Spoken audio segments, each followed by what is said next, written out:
রাফসান রাফসান আপনাকে যুক্ত করা আছে, বলেন আপনি। হ্যালো, আসিফ মহিউদ্দিন ভাই, ভালো আছেন? হ্যাঁ, ভালো আছে, আশা করি আপনিও ভালো, বলেন তাহলে। আচ্ছা, আমি একটা বিষয় সম্পর্কে জানতে চাই। আমি একটা ভিডিও দেখেছিলাম আপনার, আপনি সেখানে বলেছিলেন যে আমাদের নবীজিকে আলামিন বলতো, এরকম নাকি কোনো সহিহ হাদিস নাই, কিন্তু এরকম সহিহ হাদিস আছে ভাই। আচ্ছা, সহিহ হাদিসটা তাহলে বাংলায় আছে, বাংলায় কোনো বইতে আছে? আমি হাদিসের নাম বলছি, এটা আপনি পাবেন হচ্ছে বুখারীর 4770 নম্বর হাদিস, তারপরে মিশকাত শরীফের আচ্ছা আচ্ছা, 5372 নম্বর একটু হাদিস। একটু আস্তে আস্তে বলেন ভাই, আস্তে আস্তে বলেন, আমার তো বের করতে হবে। আচ্ছা, বুখারী চার 4770 নম্বর হাদিস। 4770। বুখারী কোন প্রকাশনী একটু বলেন? এটা তাওহীদ। তাওহীদ পাবলিকেশন বলতো। আচ্ছা ঠিক আছে, আমরা তাহলে বের করি, সেই হাদিসটা একটু বের করি।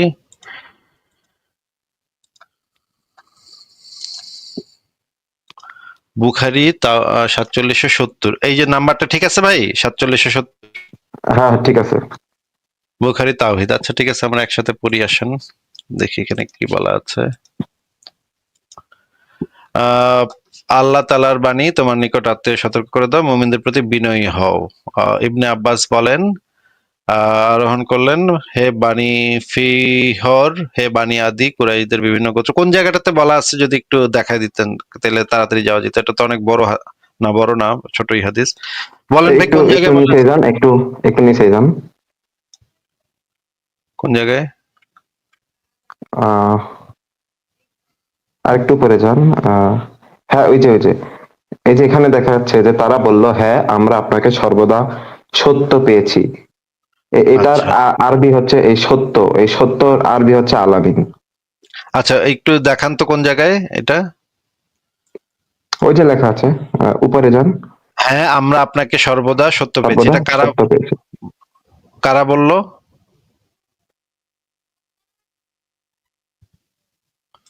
কারা বলল ভাই? আল্লাহ ও কুরাইশগণ আসলো, তারা রাসূল সাল্লাল্লাহু আলাইহি ওয়াসাল্লামকে বলে, কুরাইশগণ, আবুল আহাব ও কুরাইশগণ। আচ্ছা, একটু ভালো করে পড়ি, দাঁড়ান। হে বানি ফিহর, হে বানি আদি কুরাইশদের বিভিন্ন গোত্রকে অবশেষে তারা জমায়েত হলো, যে নিজে আসতে পারলো না সে প্রতিনিধি পাঠালো যাতে দেখতে পায় ব্যাপার কি। সেখানে আবুল আহাব ও কুরাইশগণ আসলো, তখন রাসূলুল্লাহ বললেন, বলো তো আমি যদি তোমাদের বলি আহ শত্রু সৈন্য উপত্যকা চলে এসেছে, তারা তোমাদের উপর হঠাৎ আক্রমণ করতে প্রস্তুত, তোমরা কি আমাকে বিশ্বাস করবে? তারা বলল, হ্যাঁ আমরা আপনাকে সর্বদা সত্য পেয়েছি। এই জিনিসটা হচ্ছে এখানে বলা হচ্ছে যে তাকে আলামিন বলে ডাকা হইতো, এটা। জি জি জি। আচ্ছা, এটা আরবিতে কোন জায়গাটাতে বলা আছে একটু দেখান তো। আম, ভাই আমি তো আরবি অতটা একটা পারি না, তবে এখানে আমি ভিডিও দেখছিলাম যে আমি একজন আলেমের বক্তব্য দেখছিলাম, এখানে আচ্ছা আলামিন ঠিক বলা আছে, হয়েছে। আমি একটু ট্রান্সলেট করি যে এখানে তাকে মানে আপনি বলতে যাচ্ছেন এটার অনুবাদ হবে এরকম যে আমরা সবাই তোমাকে আলামিন ডাকি, এরকম। মানে সত্য, এই সত্যবাদী হচ্ছে আরবি, আরবি শব্দ হলো আল আমিন। এবং এই হাদিসটা হচ্ছে মুসনাদে আহমদের খন্ড নম্বর 24, পৃষ্ঠা নম্বর 262, হাদিস নম্বর 15504 নম্বর হাদিসে আলামিন শব্দটা ব্যবহার করা হয়েছে, সহি হাদিস এটা। তারপরে আরো একটা হাদিস আছে, মুসলিম শরীফে আছে। একটু একটু আস্তে আস্তে আস্তে আস্তে, এই হাদিসটাই আমরা একটু আগে একটু দেখে নিই। আমি একটু ট্রান্সলেট করি, ট্রান্সলেট করে আমি দেখি যে এটার ভিতরে মোহাম্মদকে তারা আলামিন বলে ডাকতো, এরকম কোনো ইয়া আছে নাকি, সেই জিনিসটা আমরা একটু দেখি। দাঁড়ান, পুরা হাদিসটা আমি কপি করি, কপি করে আমি এখান থেকে দেখি যে এখানে এরকম কিছু পাওয়া যায় নাকি।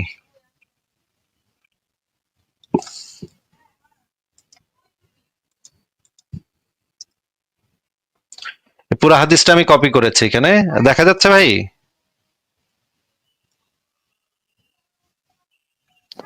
হ্যাঁ ভাই, দেখা যাচ্ছে। রাফসান, রাফসান, হ্যাঁ একটু বলেন যে কোন জায়গাটাতে। আহ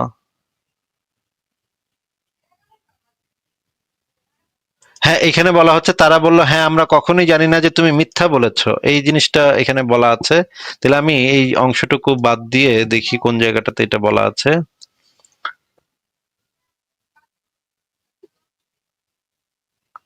দাঁড়ান, এই জায়গাটুকু বাদ দিই। তারা বলল,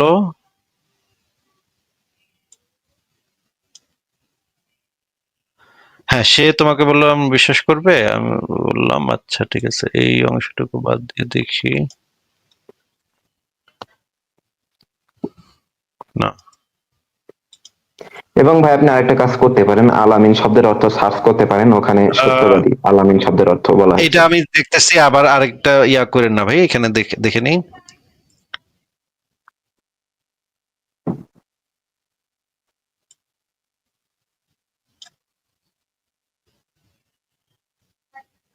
আচ্ছা দেখি।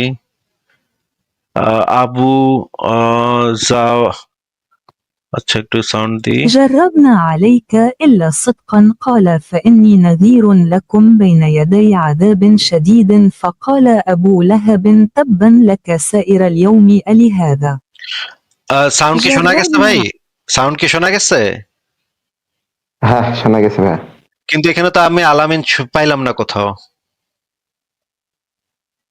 এই যে এখানে ইংরেজিতে দেয়া আছে, নিচে দেখতে পাচ্ছেন? এই যে এখানে ইংরেজিতে দেয়া আছে উচ্চারণটা। জি জি দেখা যাচ্ছে। এখানে কোথায় আলামিনটা একটু দেখান তো। আচ্ছা ভাই, আমি আমি আমি আগে বলি, আমি মানে আরবিতে অতটা এক্সপার্ট না, কিন্তু এই ভাই যে আপনি সত্যবাদী আরবিতে, বলা হয়েছে। ভাই আপনিও আরবিতে এক্সপার্ট না এটা তো বুঝছি ভাই, কিন্তু এখানে আলামিনটা, তো এই যে আরবি উচ্চারণটা দেয়া আছে তো, তাই না? এই সত্যবাদীর আরবির তো অনেক অর্থ হয়, আরবির একটা শব্দের, এই সত্যবাদীর একটা অর্থ হচ্ছে আল আমিন। এখানে আলামিনটা কোথায় দেয়া আছে সেটাই জিজ্ঞেস করতেছি। এখানে তো আলামিন কোথাও আমি দেখতে পাচ্ছি না, আপনি একটু দেখায় দেন তাহলে। আপনি তো বলেছেন এই হাদিসের ভিতর আলামিন আছে, তাহলে এখানে তো দেখানোর কথা, এখানে আল আমিন লেখা থাকার কথা, তো এখানে এই উচ্চারণে তো লেখা থাকার কথা। আল আমিন বলা প্রসঙ্গে এই ভিডিওটা মানে দেখছিলাম, তখন এই হাদিসটা এর ভিতরে ছিল, এবং আরো অনেকগুলো হাদিস আছে ওগুলোতেও বলা হয়েছে। আর আরেকটা হাদিসে আমরা পরে যাব তো, এই হাদিসে তো আপনি এই হাদিসের রেফারেন্সটা তো আপনি দিয়েছেন নাকি আমি দিয়েছি? না ভাই, আমি দিয়েছি। তাহলে এই হাদিসটা নিয়ে, এই হাদিসটা তো আমি বের করিনি, আপনি বের করছেন। তাহলে এই হাদিসটাতে আপনি একটু বের করে দেখান আলামিন শব্দটা কোন জায়গাটাতে আছে। আমি উচ্চারণও আপনার সুবিধার জন্য গুগল ট্রান্সলেটর ব্যবহার করে উচ্চারণটাও আমি এখানে দেখাচ্ছি, যেন আপনি আরো সহজে বের করে দেখাইতে পারেন। একটু ভাই দয়া করে বের করে দেখান যে কোন জায়গাটাতে আলামিনটা আছে শব্দটা। ভাই সত্যবাদীর অর্থ তো আল আমিনই হয় আরবি। সত্যবাদীর অর্থ আলামিন হয় সেটা ঠিক আছে, কিন্তু এই জায়গাটাতে আলামিন শব্দটা বলা আছে সেটা তো আপনি বলেছিলেন আলামিন বলা হয়েছে, সেটা তো আপনার তো প্রাইমারি দাবিটা এটা ছিল তো। জি, এটা আমার দাবি ছিল, এবং আমি আরো তাহলে কয়েকটা আপনি বের করে হাদিসের দেখাতে রেফারেন্স পারতেছেন না, বলেছিলাম। আপনি এখানে দেখাতে পারতেছেন না তাহলে।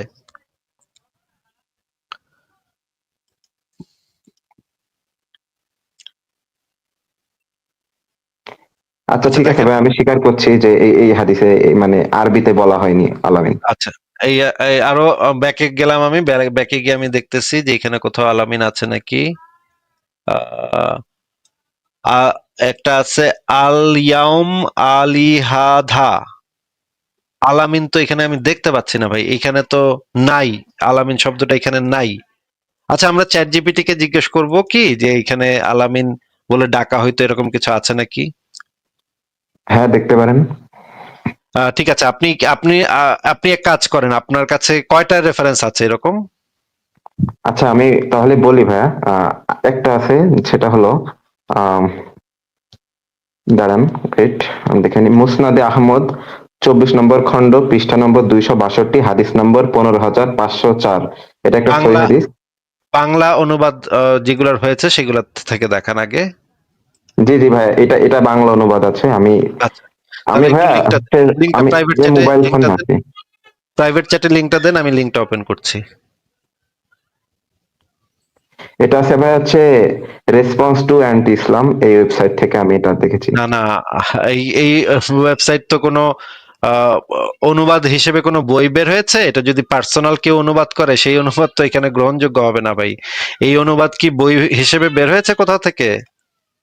না ভাই, এটা হচ্ছে পার্সোনাল অনুবাদ না, এটা হচ্ছে মানে ওই আরবি অর্থের এক্সাক্ট যে অর্থ আল আমিন বলা হয়েছে এক্সাক্ট এই ওখানে অর্থ সেটাই আমি আপনার কাছ থেকে কোন একটা বই থেকে দেখতে যাচ্ছি।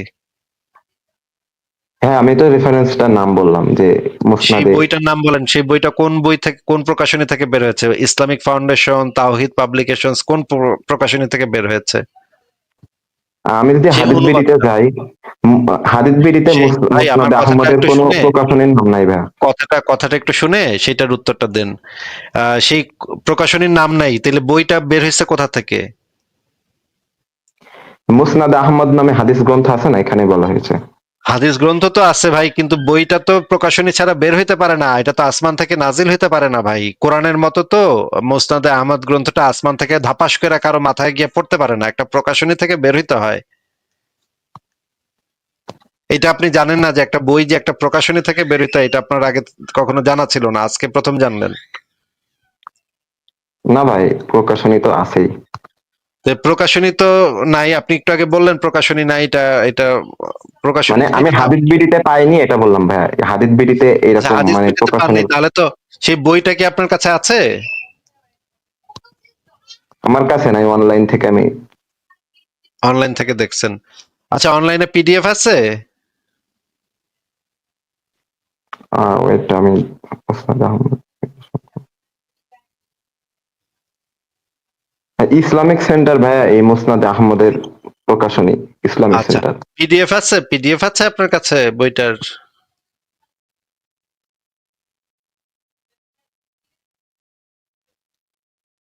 রাফসান ভাই, পিডিএফ আছে বইটার? রাফসান ভাই, আপনার তো আনমিউট করা আছেন, উত্তর দিচ্ছেন না কেন? বইটার কি পিডিএফ আছে ভাই?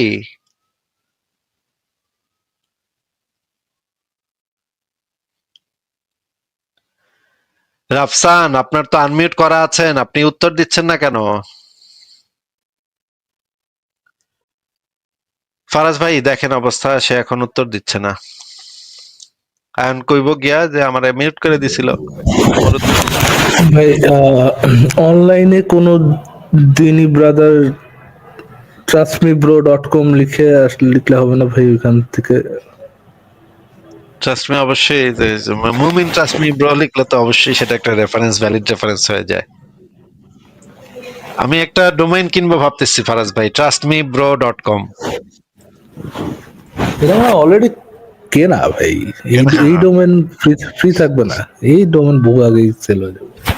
আচ্ছা, চলেও গেছে, এই মুমিনের চলেও গেছে। যে দাঁড়ান, আবার আসছে নাকি দেখি। না, আর তো আসে নাই।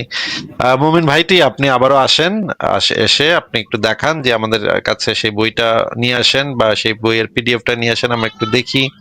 এবং আমাদেরও তো কিছু দলিলপত্র আছে, সেটা তো আপনার এরপরে দেখতে হবে যে মোহাম্মদ যে কত বড় বাটপাট ছিল সেটা আমরা। পিডিএফ লাইক অনলাইনের যে মানে ফাইল টাইপ পিডিএফ, আনলাইক মোহাম্মদের কি। হ্যাঁ ভাই, ফাইল, বইয়ের পিডিএফটা থাকতে হবে, তাই না? হ্যাঁ হ্যাঁ, মানে ফাইল টাইপ পিডিএফ আর কি, পিডিএফ হ্যাঁ, ফাইল। বাট অন্য মোহাম্মদ তো পিডিএফ ফাইল না। র্যান্ডম আপনাকে যুক্ত করা হয়েছে, বলেন আপনি। শোনা যাচ্ছে আমাকে ভাইয়া? হ্যাঁ, শোনা যাচ্ছে, বলেন। জি ভাই, আমার প্রশ্নটা আসলে ছিল যে মেরাজ নিয়ে, যে মেরাজের নাকি মোহাম্মদ দাবি করেছিল যে সে আহ মক্কা, মানে সে উম্মেয়ানি ঘর থেকে সে প্রথমে নাকি আল আকসা মসজিদে যায়। তো মেরাজ তো আসলে 621 সালের ঘটনা। তো 21 সালে আই- কোনো আল আকসা মসজিদ বলে কিছু ছিল না। আমি এক্স্যাক্টলি আমি এটাই আর কি কনফার্ম হতে আসছিলাম। তো ঠিক আছে, তাহলে আমরা একটু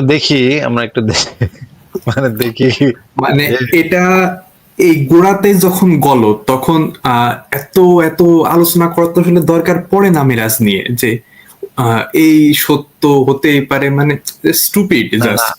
না, আলোচনা করার দরকার আছে ভাই, কারণ হচ্ছে মুমিনরা এটা নিয়ে যত গুতাবে এই জিনিসটা তত মানুষের কাছে পৌঁছাবে, এই জিনিসটা অবশ্যই মানে ইয়া করার দরকার আছে ভাই।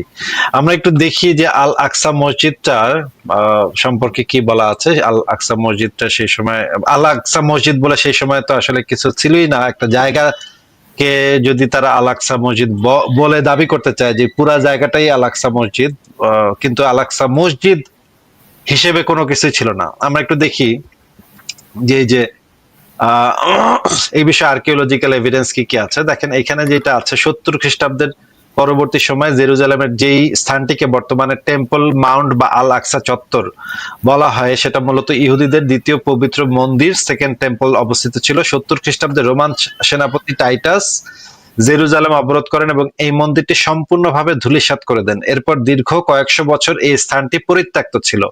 ইহুদিদের জন্য এটি ছিল একটা কান্নার জায়গা। আর খ্রিস্টান শাসকরা যিশুর ভবিষ্যৎবাণী, যেখানে বলা হয়েছিল মন্দিরের একটি পাথরও অন্য পাথরের উপর থাকবে না, সত্য প্রমাণ করার জন্য ইচ্ছাকৃতভাবে এই জায়গাটিকে ধ্বংসস্তূপ হিসেবে ফেলে রেখেছিল।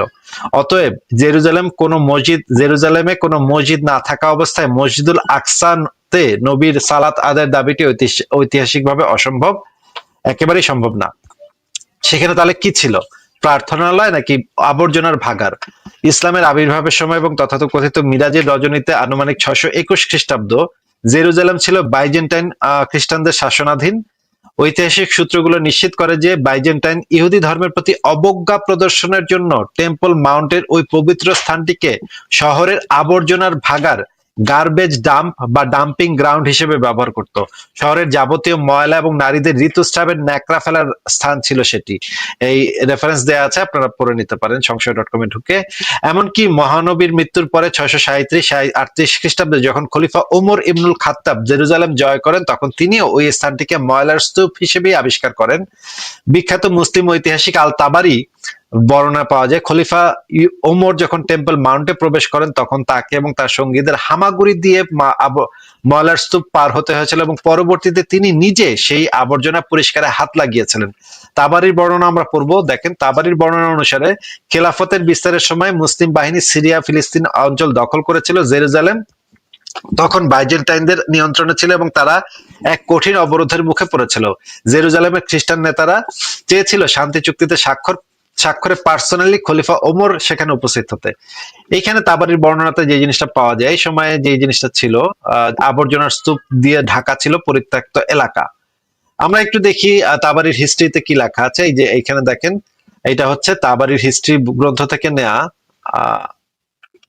এবং এখানে যে জিনিসটা আছে যে Omar made the front part of the mosque it's কিবলা, দেন হি স্টুড আপ। আচ্ছা, এটার বাংলা ভার্সনও আছে, নিচে বাংলা ভার্সনও আছে, আমরা বাংলা আচ্ছা এইটুকু পরে নেই। Stood up from its place of prayer and went to the rubbish in which the Romans buried the temple Baitul al-Maqdis at the time of the son of Israel. When he came to the Byzantines, they had uncovered a part but left the rest under the rubbish. He said, "O people, do what I am doing." He knelt in the midst of the rubbish and put it by the handful into the lower part of the mantle. He heard behind him the proclamation, "God is most great."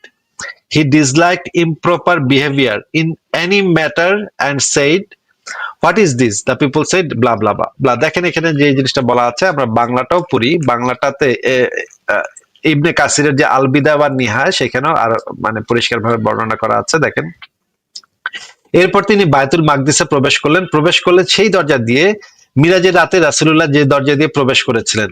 কেউ কেউ বলেছেন যে বায়তুল মাকদিসের প্রবেশের সময় তিনি তালবিয়া পাঠ করেছিলেন। ভেতরে গিয়ে দাউদের মিহরাবের পাশে তাহিয়াতুল মসজিদ নামাজ আদায় করলেন। পরের দিন ফজরের নামাজ মুসলমানদের সাথে জামায়াতের সাথে আদায় করলেন। প্রথম রাকাত পাঠ করলেন, ইত্যাদি ইত্যাদি। এরপর তিনি সাখরা বা বিশেষ পাথরের নিকট এলেন। কাব আল আহবার থেকে তিনি ওই স্থান সম্পর্কে জেনে নিয়েছিলেন। কাবও ইঙ্গিত দিয়েছিলেন যেন তিনি মসজিদটি এই পাথরের পেছনে, এই যে এখন যে মসজিদটা আছে সেই মসজিদটা কিন্তু এই পাথরের পেছনে। হ্যাঁ, ওমর বললেন, ইহুদি ধর্ম তো শেষ হয়ে গিয়েছে। তারপর বায়তুল মুকাদ্দাসের সম্মুখে মসজিদ নির্মাণ করলেন। তখন সেটি ওমরি মসজিদ নামে পরিচিত। এখন এটা ওমরি মসজিদ নামে পরিচিত। এরপর তিনি সাখরা বা বিশেষ পাথর থেকে মাটি সরাতে লাগলেন। তিনি চাদর জামাতে করে তিনি মাটি বয়ে নিয়ে যাচ্ছিলেন। তার সাথে মুসলমানগণও মাটি সরানোর কাজে শরীক হন। জর্ডানবাসীকে অবশিষ্ট মাটি সরানোর কাজে নিয়োজিত করা হয়। রোমানগণ এই পাথরের স্থানকে ময়লার ডাস্টবিন বানিয়েছিল। কারণ এই পাথর ছিল ইয়াহুদিদের কেবলা। এমনকি ঋতুমতী খ্রিস্টান মহিলাগণ তাদের রক্তমাখা কাপড় এনে ওখানে ফেলে যেত। এটা ছিল প্রতিশোধমূলক ব্যবস্থা, কারণ ইয়াহুদিগণ আল কামামা নামক স্থানটিকে এভাবে ডাস্টবিন বানিয়েছিল। কামামা হলো সেই স্থান যেখানে ইয়াহুদিগণ ঈসা কে ভেবে তার অনুরূপ এক ব্যক্তিকে ক্রুশবিদ্ধ করেছিল। ওই ব্যক্তির কবরে তারা ময়লা ও নোংরা বস্তু নিক্ষেপ করত। এই জন্য এই স্থানটিকে আল কামামা নামে প্রসিদ্ধি লাভ করে। পরবর্তীতে খ্রিস্টানগণ সেখানে যে গির্জা বানিয়েছিল সেটার নাম দিয়েছে আল কামামা গির্জা। হিরাক্লিয়াস যখন জেরুজালেম অবস্থান করছিল, রাসূলের চিঠি পৌঁছায়। এই যে দেখেন, ব্যাপক হারে ময়লা আবর্জনা ফেলছিল সাকরা বা বিশেষ পাথরটির উপর। ওই ময়লার ডিপো দাউদের মিহরাব পর্যন্ত পৌঁছায়। হিরাক্লিয়াস বলেছিলেন, এই ময়লা আবর্জনার নিক্ষেপের কারণে তোমরা খুন হবার, নিহত হবার যোগ্য। এর দ্বারা তোমরা এই মসজিদের অবমাননা করেছো। ইয়াহিয়া ইবনে জাকারিয়া এর খুনের অপরাধে যেমন বনি ইসরায়েল নিহত হয়েছিলেন, খুন করা হবে, ইত্যাদি ইত্যাদি। এরপর খলিফা ওমর এগুলো অপসারণ করেন, এখানে দেখতে পাচ্ছেন। এবং পরের পৃষ্ঠাতে আরো যাই, দেখি আরো কি বলা আছে। মধ্য কথা, রাসূলের নবুয়ত প্রাপ্তির 300 বছর পূর্ব থেকে খ্রিস্টানগণ যখন বায়তুল মুকাদ্দাসের কর্তৃত্ব অর্জন করে, তখন তারা আল কুমাম নামক স্থানটিকে পরিষ্কার করে নেয় এবং সেখানে হাইলা গির্জা নির্মাণ করে। রাজা কনস্টান্টিনোপল এর মাতা গির্জা নির্মাণ করেন। রাজার মায়ের নাম ছিল হাইলানা হিরানিয়া বুন দুকিয়া। সে তার পুত্রকে আদেশ দিল যেন ইসরায়েলের জন্মস্থানে ইত্যাদিতে, অর্থাৎ তারাও প্রতিশোধ হিসেবে ইয়াহুদিদের কিবলাকে, এই যে দেখেন, ইয়াহুদিদের কিবলাকে ময়লার ডিপোতে পরিণত করে। ইয়াহুদিদের কিবলা যেটা ছিল সেটা কিন্তু মুহাম্মদেরও কিবলা ছিল। মুহাম্মদের কিন্তু তখন ইয়াহুদিদের কিবলাকে কিবলা করে তার দিকে মুখ করে নামাজ পড়তো। তার মানে এই সময় ইয়াহুদিদের কিবলাটা ছিল একটা ময়লার ডিপো ছিল। ইয়াহুদিদের কিবলা এই সময় ছিল একটা ময়লার ডিপো। হযরত ওমর যখন বায়তুল মুকাদ্দাস জয় করলেন এবং সাখরা অবস্থান সম্পর্কে নিশ্চিত হলেন, তখন সাখরার উপর স্তূপীকৃত ময়লা আবর্জনা, এই সাখরা, এটাই কিন্তু মুহাম্মদ যেই দিকে নির্দেশ করে কিবলা নির্ধারণ করছিল, ইয়াহুদিদের কিবলাকে কিবলা করছিল, যখন হচ্ছে গিয়ে কিবলা পরিবর্তনের আগে মুহাম্মদ যখন কাবাকে কিবলা করলো, তার আগ পর্যন্ত কিন্তু ইয়াহুদিদের কিবলাকে কিবলা বানিয়ে মুহাম্মদ নামাজ পড়তো। সেই সময় ইয়াহুদিদের কিবলাটা ছিল একটা ময়লার ডিপো। এখানে পরিষ্কারভাবে এটা লেখা আছে, ওই কিবলাতেই মুহাম্মদ নাকি গেছিল। বায়তুল মুকাদ্দাস জয় করলেন এবং সাখরা অবস্থান সম্পর্কে নিশ্চিত হলেন এবং সাখরার উপর স্তূপকৃত ময়লা আবর্জনা সরানোর নির্দেশ দিলেন। কথিত আছে যে হযরত ওমর নিজের চাদর ভরে নিজে ময়লা সরিয়েছেন। তারপর হযরত কাবকে জিজ্ঞেস করলেন মসজিদ স্থাপন করবেন কোন জায়গায়। কাব পরামর্শ দিয়েছিলেন সাখরার পেছনে নির্মাণের।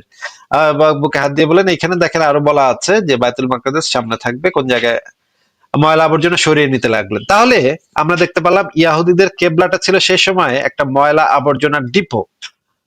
তাহলে আমার প্রশ্ন হচ্ছে যে র্যান্ডম ভাই, আপনি একটু বলেন তো যে এইখানে মোহাম্মদ যে গেল রাতের বেলা, সেই ময়লা আবর্জনা তো তার দেখার কথা ছিল। সে তো এই ময়লা আবর্জনার ভিতরে এতগুলা নবী টবি নিয়ে নামাজ টামাজ পড়লো বায়তুল মাকদিসে, নামাজ টামাজ পইরা, এগুলো তো অপবিত্র জায়গা ছিল। তখন মহিলাদের ন্যাকড়া, ঋতুর ন্যাকড়া সেখানে ফেলা হইতো।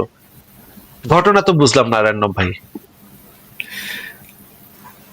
এটা আসলে একদিক দিয়ে মেলানো যায় যে মোহাম্মদ মিথ্যে কথা বলেছে, এছাড়া আর কোনো দিক দিয়ে এটা মিলবে না। ঐতিহাসিক ভাবে তো সেটা পাওয়া যায় না। ঐতিহাসিক ভাবে এখন যদি তারা বলতে চায় যে পুরা এলাকাটাই ছিল মানে আল আকসা মসজিদ, কিন্তু পুরা এলাকাটাকে তো নির্দেশ করে ইহুদিরা কেবলা করে নাই, তাই না? ওই কেবলা তো করছিল একটা নির্দিষ্ট জায়গাকে নির্দেশ করে। তাহলে সেই নির্দিষ্ট জায়গাটা তো একটা ময়লার ভাগার ছিল, তাই না? হ্যাঁ, এখন এই জিনিসগুলো তো কি এখন বলবো, ভাই মুমিনরা যুক্তি দিতে পারে যে ওই এক রাত্রির জন্য আল্লাহ ওই জায়গাটাকে খুবই পবিত্র করে দিয়েছিল, ওই ওই কিছুক্ষণের জন্য, তারপর আবার আগের মতো করে দিছে।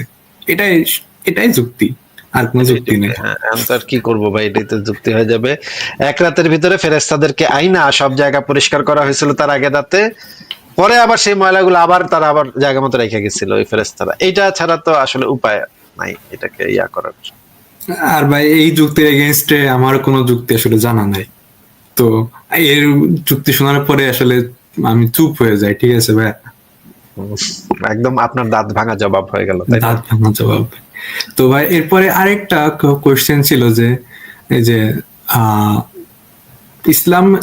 ইসলাম ধর্ম মতে আল্লাহ এখনো পর্যন্ত কতগুলো নবী রাসূল আসলে পৃথিবীতে প্রেরণ করেছেন? এটা কয়েক ধরনের মত আছে। এক মত হচ্ছে 1,24,000, আর এক মত হচ্ছে 2,24,000।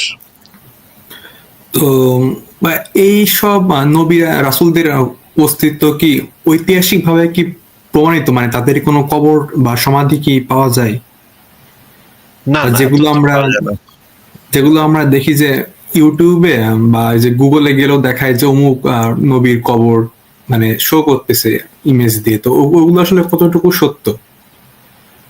এগুলো সত্য না ভাই, এগুলা বানাইছে পরবর্তী সময়ে মানুষজন। তো ভাইয়া এইটুকুই। আরেকটা ছিল যে মিরাজের যে কাহিনী, এটা আসলে এটা তো চেক করার একটা ভালো পদ্ধতি আছে। কারণ মোহাম্মদ বলে গেছিল যে নবী রাসূলদের দেহকে মাটি ভক্ষণ করতে পারবে না, এটা একটা সহিহ হাদিসে বলা আছে। তাহলে তারা যারা বলে যে এখানে অমুক নবীর কবর, তাহলে তারা কবরটা একটু খুইরা আমাদেরকে দেখাইতে পারে যে তার নবীর বডিটা অক্ষত আছে কিনা। তাহলে তো আমরা শিওর হয়ে যাই যে হ্যাঁ, এটা তার নবীর কবর, এবং আমরাও এটাও বুঝতে পারবো যে এটা তো মানে ইসলাম তো একটা সত্য ধর্ম। আমার মাথাতেও সেম চিন্তা আর কি আসছে, তবে ওটা তো আসলে করা পসিবল না। আমার একটা ফ্যান্টাসি ছিল যে আমি একদিন ওইখানে যে গোপনে গোপনে কবর খুঁড়ে দেখে আসবো যে আসলে সত্যি কিনা। তারপর যদি দেখি যে সত্যি, তাহলে বা ইসলাম কবুল করে ফেলবো। এরকম একটা ফ্যান্টাসি ছিল মনের ভিতরে, এখন আর সেটা নাই। তো আপনার এই সংশয়.com আমি লেখাটা খুঁজছিলাম, মিরাজের এই আল আকসা মসজিদের কাহিনীটা, তো আমি আসলে পাইনি। উম্মেহানির লেখাটা আবার একটু পড়েন, এটার ভিতরে আরো নতুন অনেক কিছু অ্যাড করা হয়েছে। ও আচ্ছা, ঠিক আছে ঠিক আছে, ধন্যবাদ। আর মহিউদ্দিন মোহাম্মদ সম্পর্কে কি আপনি কিছু সমালোচনা করতে পারবেন? না, আমি খুব একটা মানে জানি না কি করে না করে। ফেসবুকে দেখি মাঝে মাঝে কি নিজে মানে নিজের ঢোল নিজে পিটাইতে থাকে সারাক্ষণ। একটু পাগল টাইপের লোক মনে হয়। তো আমার এত ইন্টারেস্ট নাই ভাই এই লোক সম্পর্কে। আচ্ছা ভাই, ঠিক আছে। ঠিক আছে, তাহলে আপনাকে বিদায় জানাই, ভালো থাকেন।